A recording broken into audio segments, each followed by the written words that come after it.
Órale! Bienvenidos and welcome to the Familia FFB podcast. This is un episodio muy especial, familia, muy especial, because I'm telling you, I've got an invitado de lujo that is really, it's a buen amigo.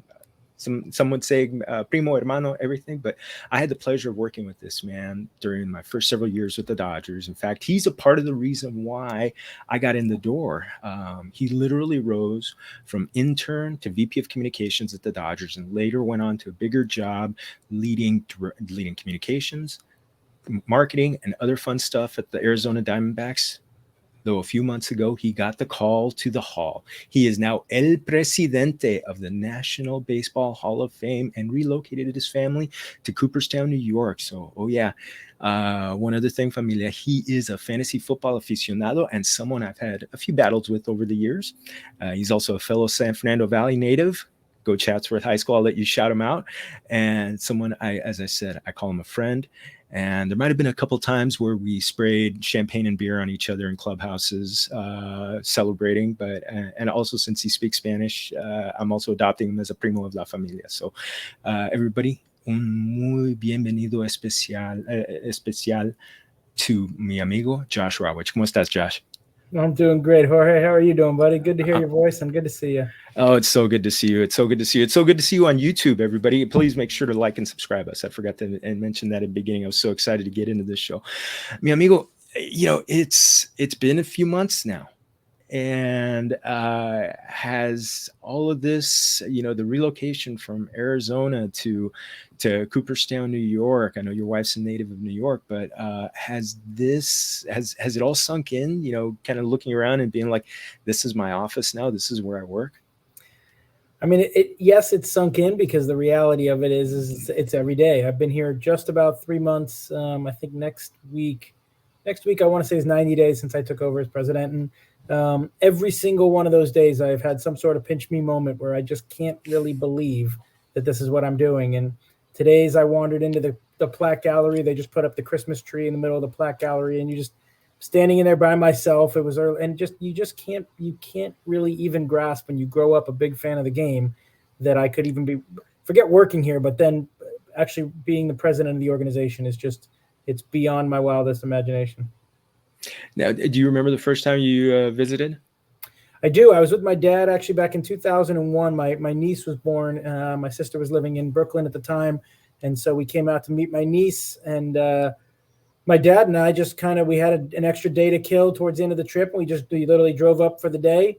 And there are so many memories that you just you remember of your first steps on Main Street, and first time I walked in and saw Jackie Robinson's plaque, or there was a cornerstone of Ebbets Field. I remember taking a picture of myself next to it. And I think anybody who's ever been here, it's such a special place that you really do. Everybody remembers their first visit, their first impressions, the plaques that jump out at them, kind of depending on who they grew up rooting for. So, lots of memories from that first visit.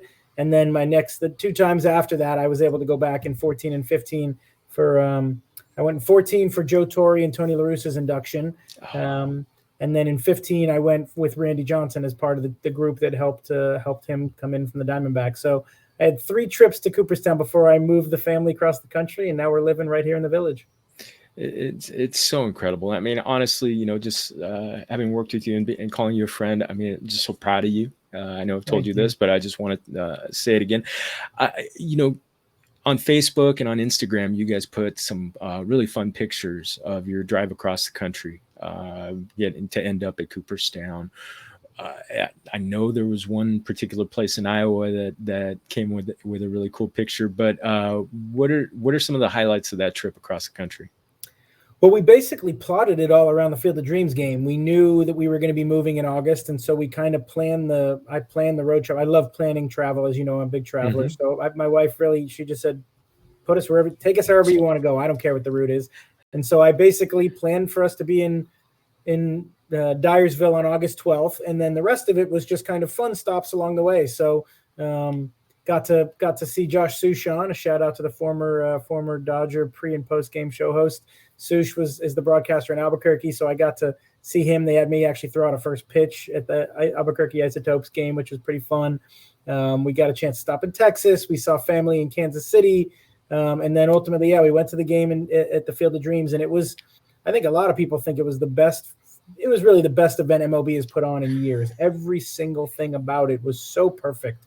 And, you talk about when does it sink in? I mean, Pat Courtney, who's a vice president at MLB and kind of one of the commissioner's right-hand men, he had gotten me the tickets. And so when we got the tickets to the Field of Dreams game and we started walking in with my son, my son and I went early, and then my wife and daughter had to meet us up because we had a dog at the hotel. It's a long story. But anyway, as we were walking into the seats, they had put us like third row behind home plate. And my son kind of looked at me like, are you serious? And when I texted Pat Courtney a thank you, he said, you're the president of the Hall of Fame. Where else was I going to put you? And I thought, God, man, it really, you realize how lucky, how incredibly special this place is and this position is. So yeah, great trip cross country. Got to show our kids where we met in Indiana. And then we ended up here in Cooperstown. And you got to play catch, right? We did, yeah. We actually went in. Actually, part of that was one of the coolest things I think of the whole trip. We started to play catch on the field. We got in the day before, so I think August 12th was the game. August 11th, we pulled into Dyersville at like 3 p.m. So we went to what was going to be a high school game beforehand. I think it was maybe a youth game, 14, 15-year-old. And so on the side, we were kind of playing catch, and the rain started coming, and we kind of just followed out there. They had lightning concerns, so they basically said everybody needs to go inside. So I just kind of followed Ken Rosenthal, who I was with, and I didn't realize that I was following him into what was basically the private Fox barn. And so we look up, and my son and I are now we're sitting with Ken Rosenthal, David Ortiz, Alex Rodriguez, Frank Thomas. And I literally introduced myself. Frank, I'm the new president of the Hall of Fame. Hey, what's going on? Good. And then he introduces me to A-Rod and Ortiz. And I'm just like, my son has just got this, I can't believe we're sitting. And then we basically spent an hour and a half in this barn. John Smoltz and all the Fox guys, Brad Zager, another former Dodger guy. Anyway, all of us, we eventually got back out. And then we got to finish the game of catch with my son at Field of Dreams. And it's the best. It was an unbelievably special experience.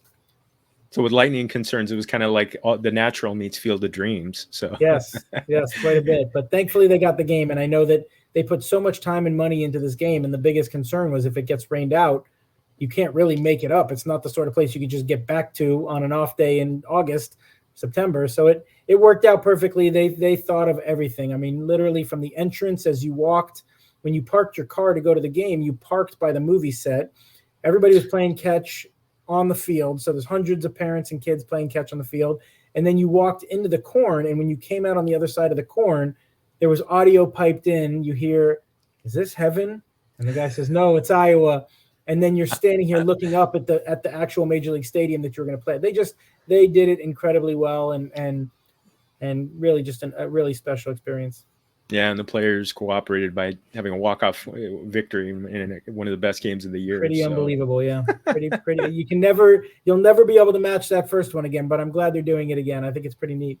Unreal. So you got there in time for the first induction weekend. So obviously, to be there on that weekend and see some of the greats, obviously we lost some greats in the last year and a half, but just to see so many people coming back and these new guys, any highlights kind of stick out to you from that weekend? Yeah, a couple. I mean, certainly the reason we wanted to make sure we did this in person this year and brought people back was because we had lost 10 Hall of Famers over the last kind of 14 months. So it was obviously a chance for all of the living Hall of Famers to come back and really just reminisce about these guys. And a lot of them didn't get to have funerals because it was during COVID and all that. So I'd say the things that jumped out at me probably as the two biggest moments that I'll never forget was one, I mean, you're on the stage. I mean, talk about not belonging somewhere. But I mean, at one point, as I'm welcoming Hall of Famers onto the stage. And so my childhood baseball card collection is just literally coming to life, sitting all around me. And Larry Walker's cracking jokes on my left, and the commissioner is sitting on my right. And I look out and I see Michael Jordan and Patrick Ewing are sitting right in front of me because they're there for Michael Jordan. Excuse me, they're there for Derek Jeter's induction. And I just thought to myself, like, this is surreal. I'm looking out over a crowd of people that include the greatest basketball player of all time. I'm surrounded by the best living baseball players. I have no business being up here, but yet I am. So that was probably the single biggest kind of wow moment. But then the other thing that I think is just incredibly cool about this position in this weekend is that every on Sunday after the induction ceremony, in this case it was a Wednesday, but every induction ceremony, they have a dinner that night that is called the members only dinner, and it is basically only the Hall of Famers and the commissioner of baseball and the president of the Hall of Fame and nobody else. And so, I mean, to sit in that room where it's literally the only people in the room are me, the commissioner, and the Hall of Fame, and so it was my first one, and so they introduced me. And they made me get up and say a few words, and I'm just like, this is insane. And I just remember saying something to the effect of, I've never felt like I belong in a room less, but I've never been more grateful to be in this room. And that just, I think every year when that happens, it is going to blow my mind that I'm sitting in a room with all of these people who are the best living to ever play the sport. Yeah, it's incredible. I mean, that's why I called this from 818 to Cooperstown, just to see. I know 818 to 607. That's my new area code. Crazy. Beautiful. But I kept my 323 cell number, so I'm still. I think it was the first cell phone I got at the Dodgers. I've still got the same number.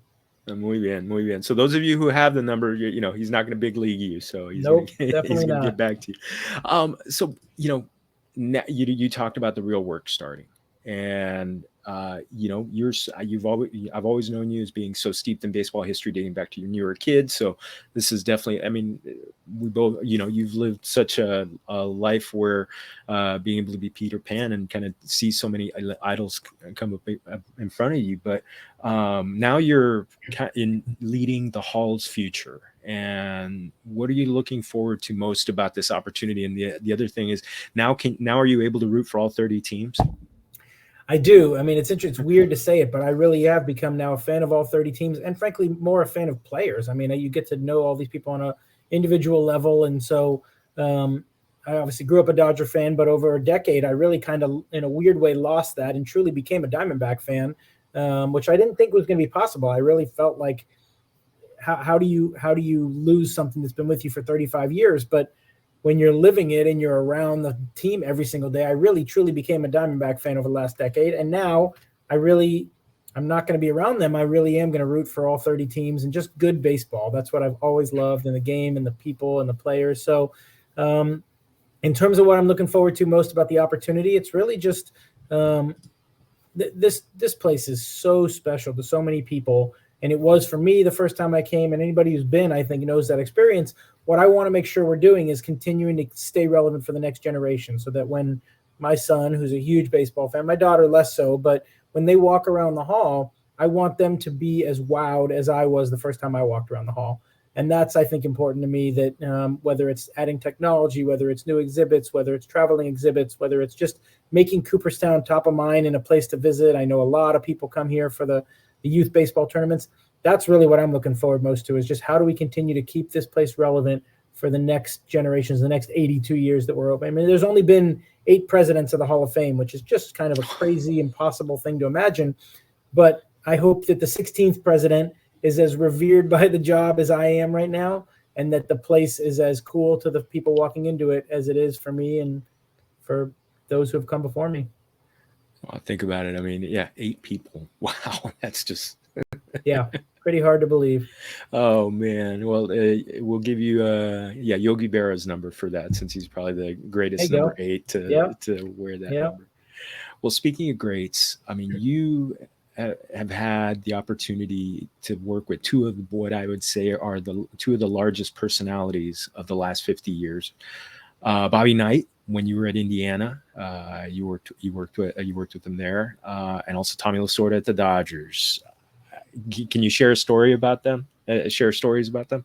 Sure. I'll start with Coach Knight, who I didn't get to work with nearly as close as Tommy. I mean, I was a student assistant, so it's not like he really knew who I was or cared. But there's a great story. In fact, I just actually went last night I was in Syracuse last night because Indiana was playing against Syracuse, and I took the trip up and unfortunately saw us lose in double OT. But Indiana basketball was very close to my heart. And my junior year, I got lucky enough to take a class called Technica Coaching Basketball with Coach Knight. And it was like the hardest class to get into. I have no idea how I actually got selected because there's only probably 50 kids in the class.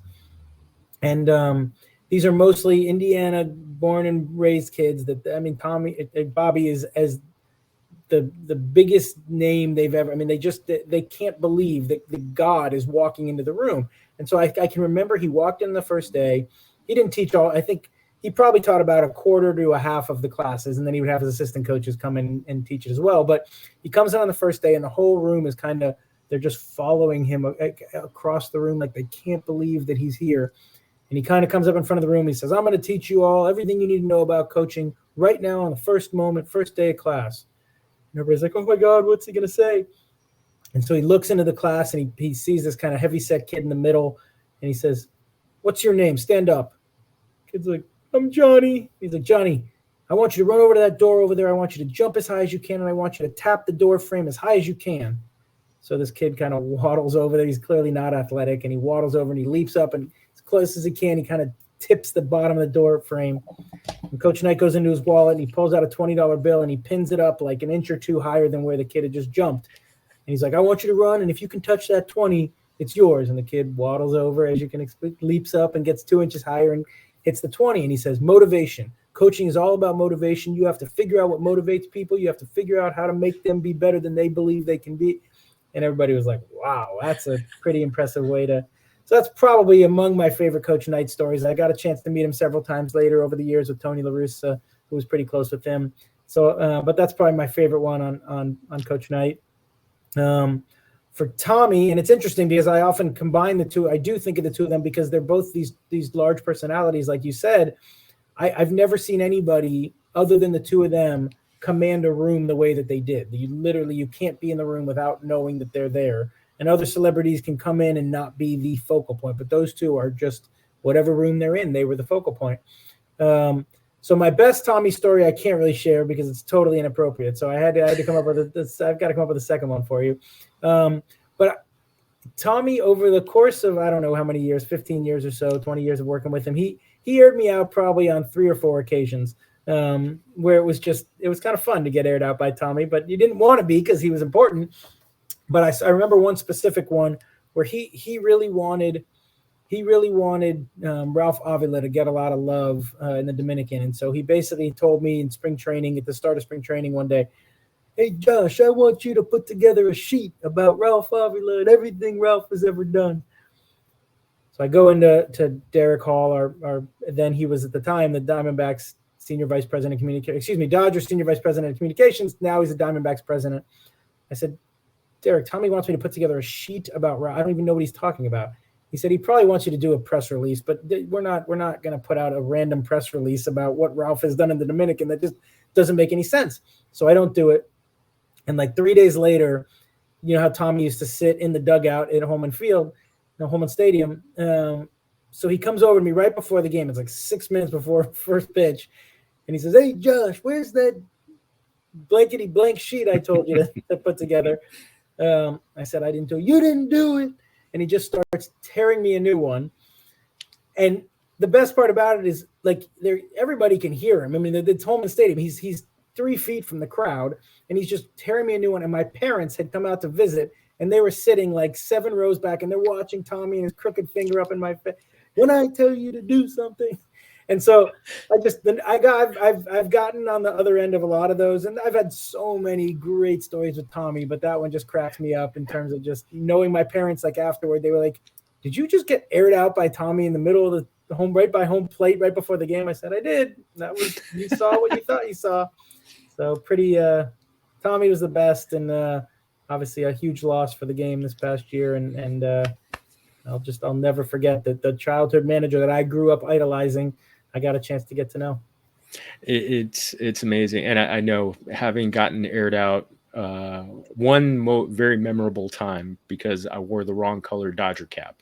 Yep. So it wasn't blue. It was purple and gold right after Guggenheim took over, and Magic, they did a Laker night.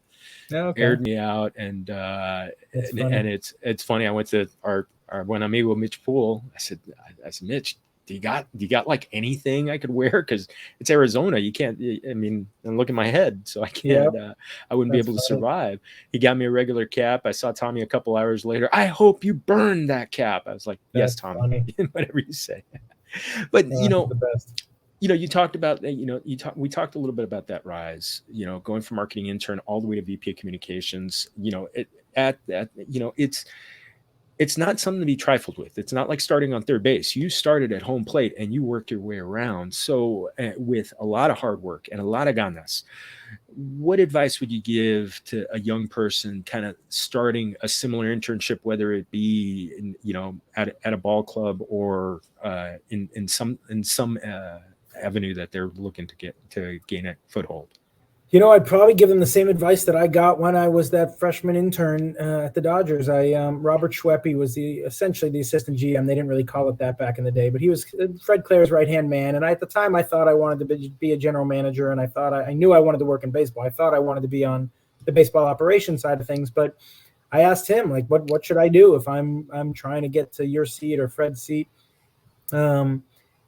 The two pieces of advice he gave me back then still absolutely hold true today, and there's no question they had a huge impact on my career. One of them was to learn to speak Spanish, and he said, you want to work in baseball? Go speak Spanish. Like, go take it seriously. And I mean, just like a lot of people, I grew up, I took it in high school, I took it in junior high, but hola, me llamo Josh, dos Coca-Colas, por favor. I mean, you didn't use an accent, and you kind of tried not to sound like, and I really decided right when he said that, I went back to Indiana. I took it again my sophomore year. I took it again my junior year. I studied abroad in Spain for a semester. I actually had a Spanish girlfriend, which always is a great way to learn. I wound up learning a lot of Spanish from her. And I really just made it a point, everything from listening to Spanish music on my commute to the stadium to I took an off season off between 01 and 02. And I backpacked around South America. I just $25 a day. I would stay in crummy hostels and just talk to people on buses. And I really, learning Spanish, it has played such an enormous role in my growth as an executive and just as a human on the planet, and getting to be able to speak to so many players, coaches, broadcasters, media members, random people on buses in South America that I never could have had if I didn't take that advice seriously. So that's the first big one. And the second thing he told me was read as much as you can and get as broad a based background as you can when it comes to business and sports. And he said, don't just stick to your department. Don't just get the internship in marketing and only talk to marketing. Go talk to other people. Go read the Wall Street Journal, read the collective bargaining agreement, which is somewhat fitting given where we are in baseball at the moment and tonight's deadline. But he gave me the collective bargaining agreement in 1995, and I read it start to finish so I could understand it. And I took his advice. I wandered down the hall and started talking to other people that weren't in my department. One of them ended up being Derek Hall, who became the president of the Diamondbacks and moved me, whatever it was, 15 years later. So I think really opening your eyes to the whole industry. You obviously have to work in one department. Everybody has one department they work in, but I always wanted to learn more about group sales or sponsorships or merchandising. And that's certainly paid off now that I'm overseeing a whole company. I understand. I'm certainly not the expert in those areas, but I understand enough of it. And then speaking Spanish, I'll use it this weekend when I'm live on MLB Network. Here's a little plug. If you want to see who makes the Hall of Fame, part of the era committees this Sunday night on MLB Network, I'll be the one who announces if anybody gets in. And if we have any players who are of Hispanic descent, I'll be doing it in English and Spanish. And so that's a pretty cool, a couple pieces of advice that I just think are timeless and really valuable to me. By the way, I have a feeling you had a hand in the Hall of Famer Don Jaime Jarrin joining the Veterans Voting Committee. Muy bien. It was awesome. It was a huge honor to call him and ask him to serve on that committee. And he sent me a note and said, "I think I'm your first appointment as the president. You're the first person I'm the first person that knew that you've appointed, and I'm honored." And it's right. He really has been incredible to me in my career, and I've learned a ton of Spanish by just listening to his games. I used to. When the team was on the road, I would go home and listen to him as opposed to the English language side, just so I could pick up Spanish phrases, terms, etc. So, an amazing human. Well, I want to do a quick way back to about 16 years ago, and whenever I've talked to young people who want to work in sports, and I've always told them to be nice to their teachers because you never know when it's going to be able to help you. Because I tell them the story about how back in 2005, when I interviewed with Camille Johnson and then with you. For the director of publications position with the Dodgers, your very first question to me was, "Did you ever have my mom?" And I said yes. I was on the sundial 2 semesters. We got A's both years, and so your mom, Dr. Cynthia Rawitch, as I said, she was my journalism professor. And how before, when it came time that to call references to see if I was for real, you called mom first. And so I want to tell everybody here, how indebted I am to you for that phone call, to Camille, to you and Camille for, sticking your necks out and saying, okay, this is the guy, and brought me back to sports, and I'm so grateful. And so you can either take partial blame or credit for us being here right now. But I will take a little bit of the credit, but the credit really mostly belongs with you, because I've always felt like anytime you hire somebody, yes, somebody's making the decision who you're hiring, but you're hiring them because of what they've done. So you deserve all the credit, and I'm glad that my mom trained you well. It certainly benefited me all the years that you were doing publications in our department. Oh, well, that was, I got to be, gosh, I always summed up my job was I got to talk to today's and yesterday's Dodger heroes, and I got to turn it into a magazine at the end of the month. And it's pretty cool. So that was that's 1% of all of the work, but that went into it. But no, it's just awesome.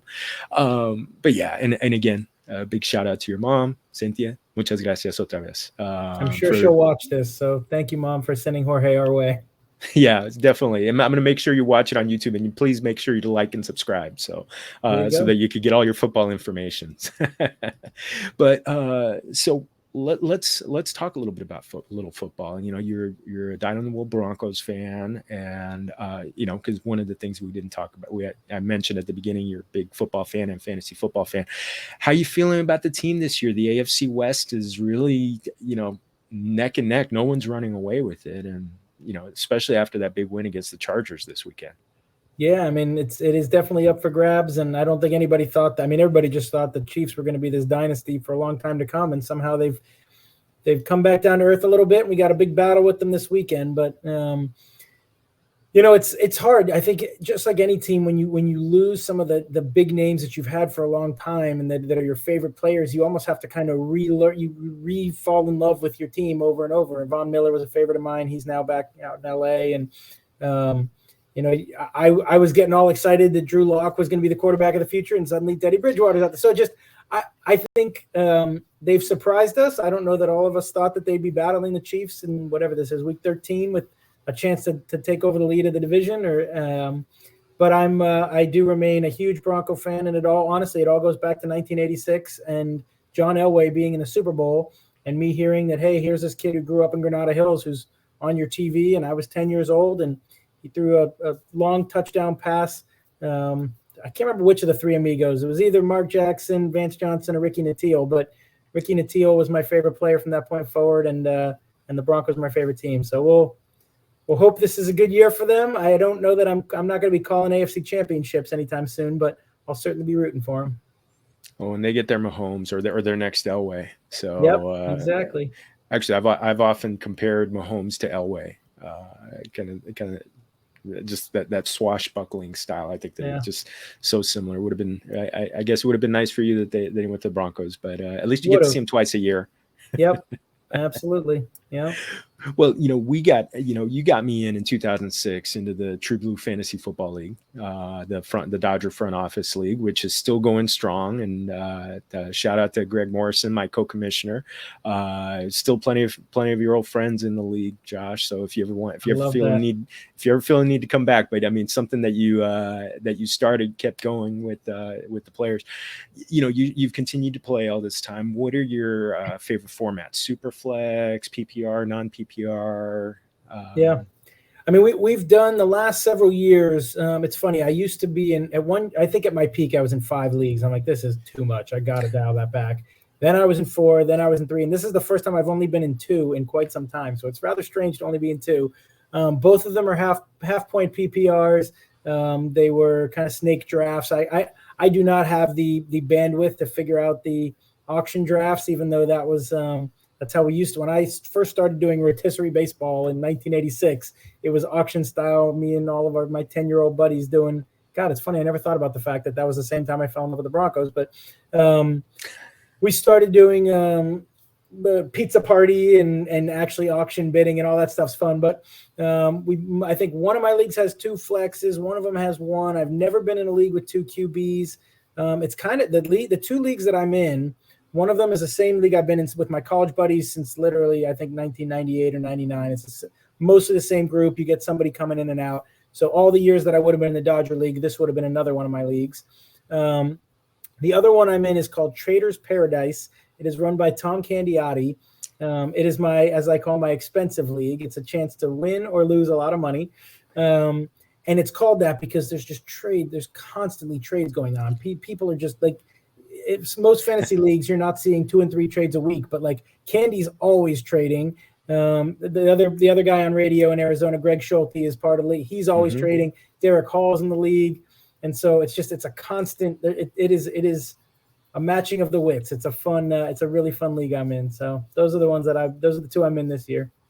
Do you get the crazy, hey, I'm giving you 3 guys for 1 offer? Do you at least get them to kind of, is Candyman famous for that? Candy is definitely famous for ridiculous. The thing is, though, I will give him credit. Like sometimes he trades, I think, just because he wants to see a new team come in. Like he kind of gets bored with his team and he'll just trade 3 guys or trade 1 for 3. So yes, you get some pretty ridiculous ones, but you also, I mean, in order to have that many trades, a lot of them are fair. Most of the 90% of them are very fair.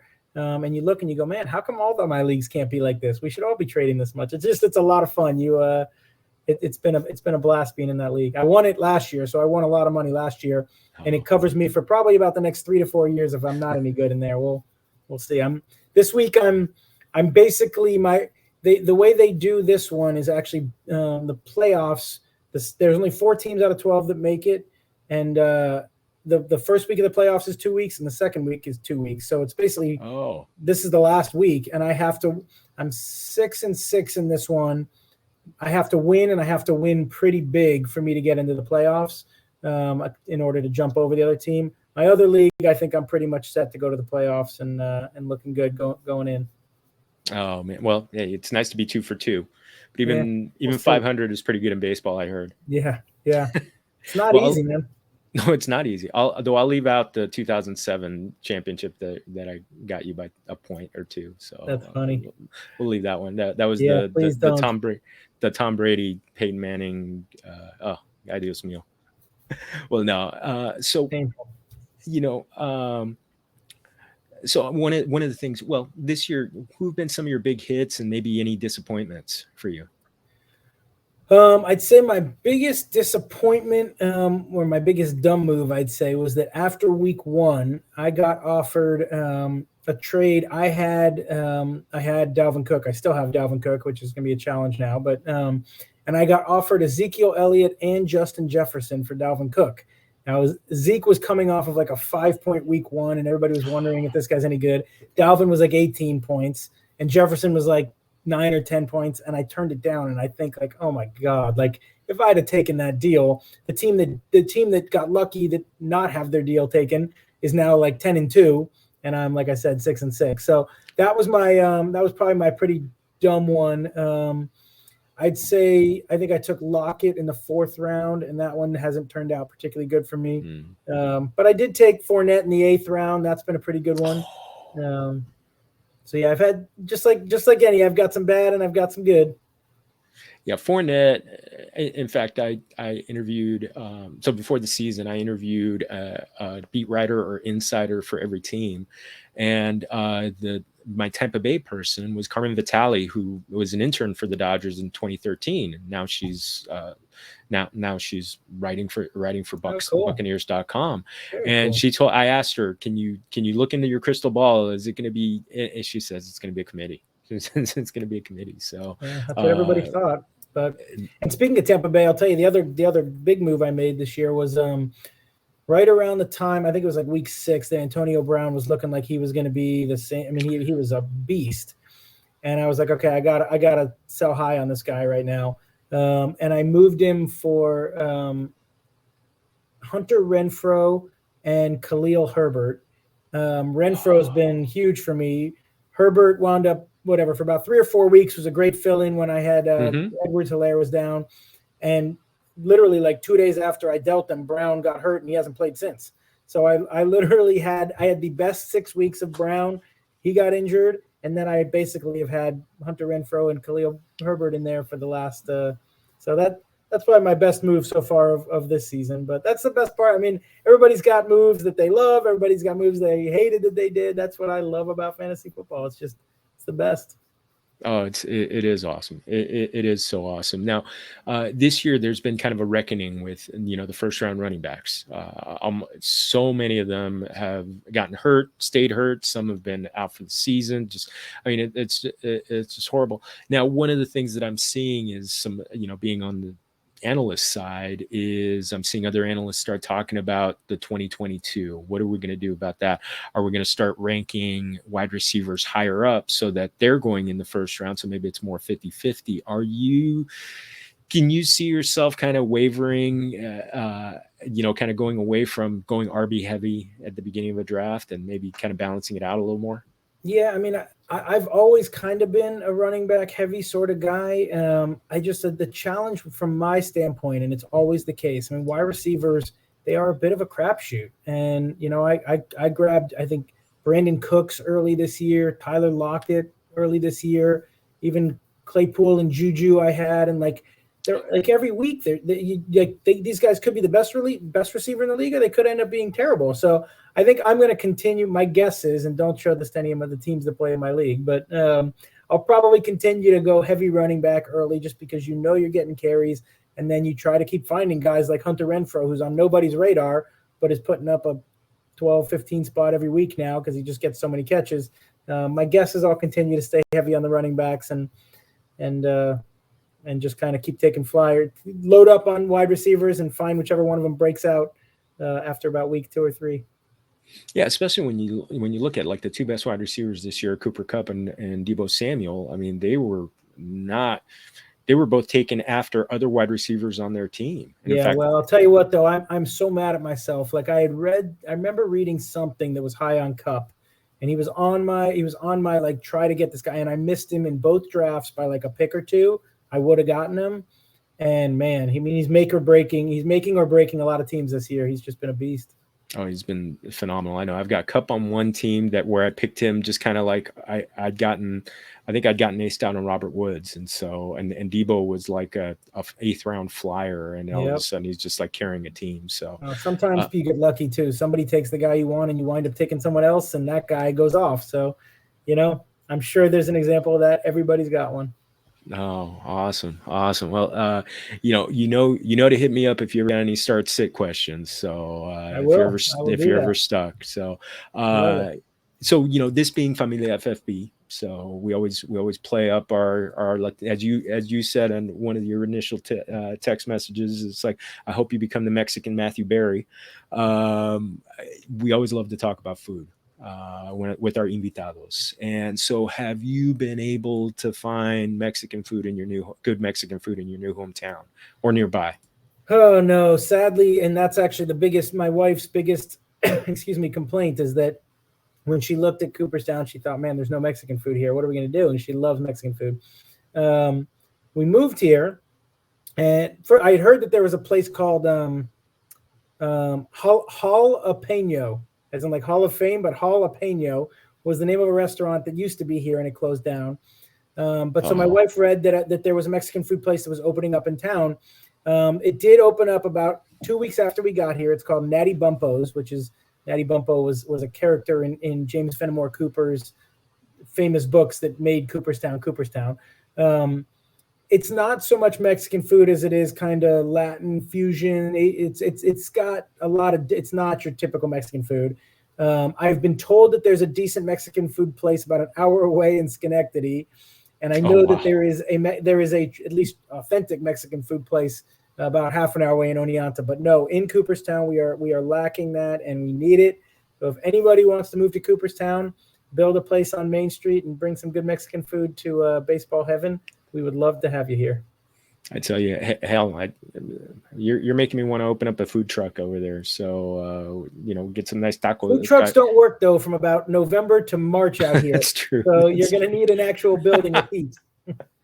You can see I'm wearing a fleece. I think we're in the 20s right now outside. I just feel okay. So I'll remember. I'll remember that. I'll send you a couple of recipes. At least I'll send you one of the easiest thing to make, beans. So there you go. Thank you. You can have that. And Thank you. So yeah, I've even discovered a dairy-free cheese sauce that's fantastic. So nice.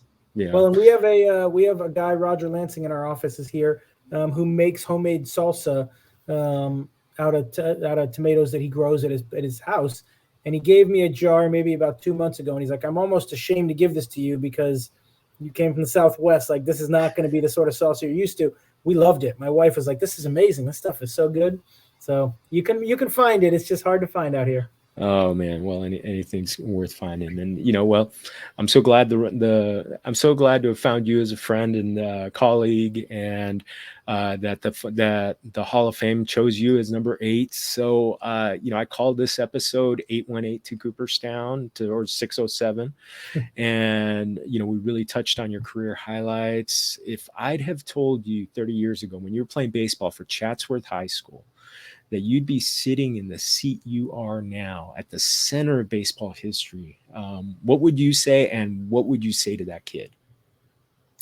I mean, there's simply no way I could possibly have believed that it would turn out the way it is. And I've told this story a couple times. It's actually on my desk behind me here. I have a Joe Torre replica plaque because I grew up going to Joe Torre baseball camp. He was a broadcaster for the Angels. I was a catcher. I remember him coming and giving catching lessons. I can still remember the drills he taught me as a 10 or 11-year-old, and in I think the camp was in Encino. And I think about, like, what are the odds that this guy's giving this little kid a lesson in 1985, 6, 7, somewhere in there, and 20 years later we'd be colleagues at the Dodgers, standing on the Great Wall of China. Like, never in a million years would I have believed that. But then the fact that, I mean, he was a failed manager turned broadcaster, and I'm a 8-year-old, 9-year-old kid. And then he becomes arguably one of the greatest managers in the history of the game.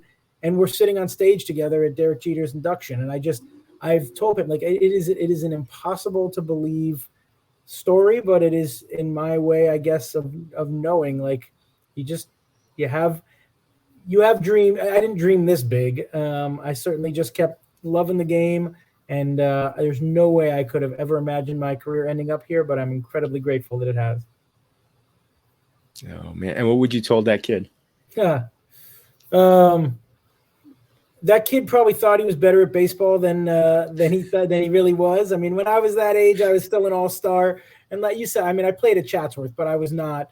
Chatsworth was not what it is now. I mean, I remember when I was at Chatsworth, actually somewhat fittingly, it's Christmas time. They're probably still selling Christmas trees because yes. Tom Musborn used to say, we used to sell Christmas trees and we would raise money.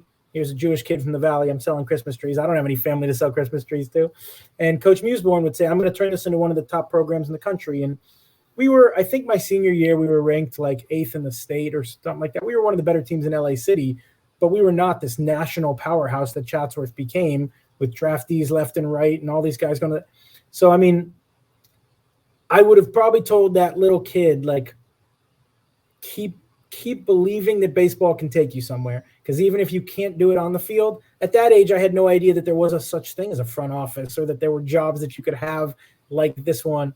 And so I probably would have told that kid, even if, like, don't give up on your dream, even if baseball stops for you after high school like it did for me, because the places baseball can take you are unbelievable.